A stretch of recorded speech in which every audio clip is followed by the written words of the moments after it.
Hello friends, இன்றைக்கி எங்கள் வீட்டுக்காரர் சிக்கன் வாங்கிட்டு வருவாருன்னு சொல்லிட்டு வெயிட் பண்ணிட்டு இருந்தோம். ஆனால் அவர் வாங்கிட்டு வந்தது மட்டன். சரி, இப்போ நம்ம மட்டன் எப்படி செய்யலாம், சிம்பிளாக கிரேவி செய்யலாம், எப்படி பண்ணுறதுன்னு பார்க்கலாமா? ஒரு குக்கரில் மட்டனை நல்லா வாஷ் பண்ணிவிட்டு ஜிஞ்சர் கார்லிக் பேஸ்ட்டு, ஒரு பச்சை மிளகா, கருவேப்பிலை, கொத்தமல்லி இதெல்லாம் கட் பண்ணி போட்டுக்கோங்க. அப்புறம் கொஞ்சம் மஞ்சத்தூள் இதெல்லாம் போட்டு கரம் மசாலா கொஞ்சம் போட்டு நல்லா வேக வச்சு ஒரு 6லேருந்து 7 விசில் வேக வச்சு எடுத்துக்கோங்க. நெக்ஸ்ட்டு ஒரு கடாயில் எண்ணெய் ஊற்றி ஸ்பைசஸ் சேர்த்துக்கோங்க. நான் சேர்க்க மாட்டேன். ஸோ இதில் வந்து ஆனியன், வெங்காயம், அதுக்கப்புறம் கருவேப்பிலை, கொத்தமல்லி எல்லாம் நல்லா போட்டு நல்லா வதக்கிடுங்க.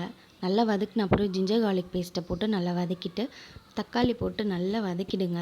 நல்லா வதக்கினதுக்கப்புறம் அதில் கொஞ்சம் மஞ்சத்தூள், மிளகாய்த்தூள், குழம்பு மிளகாய்த்தூள் கொஞ்சம், மட்டன் மசாலா கொஞ்சம் போட்டுக்கோங்க. போட்டுட்டு நல்லா வதக்கிடுங்க. வதக்கிட்டு நம்ம வேக வச்சுருந்த மட்டனை வந்து அதில் சேர்த்துக்கோங்க. தண்ணியோடையே சேர்த்துக்கோங்க. சேர்த்திங்கன்னா அது நல்லா சுண்ட வச்சு எடுத்தோன்னா நம்மளுக்கு வந்து மட்டன் கிரேவி சூப்பராக கிடச்சிரும். இது வந்து பிகினர்ஸ் நீங்கள் ட்ரை பண்ணுங்கள், சூப்பராக இருக்கும். நெக்ஸ்ட்டு வந்து பெப்பரும் பண்ணியிருக்கேன். ஸோ பெப்பர், அதாவது ஈரல் பெப்பர் பண்ணியிருக்கேன். ட்ரை பண்ணுங்கள், நான் அதுவும் ரெசிபி போடுறேன். ஓகே, சண்டே எங்களோட லன்ச்சு இப்படி தான் முடிஞ்சிச்சு. உங்களுக்கு இந்த வீடியோ பிடிச்சிருந்தா லைக், ஷேர் அண்ட் சப்ஸ்கிரைப் பண்ணிக்கோங்க. தேங்க்யூ.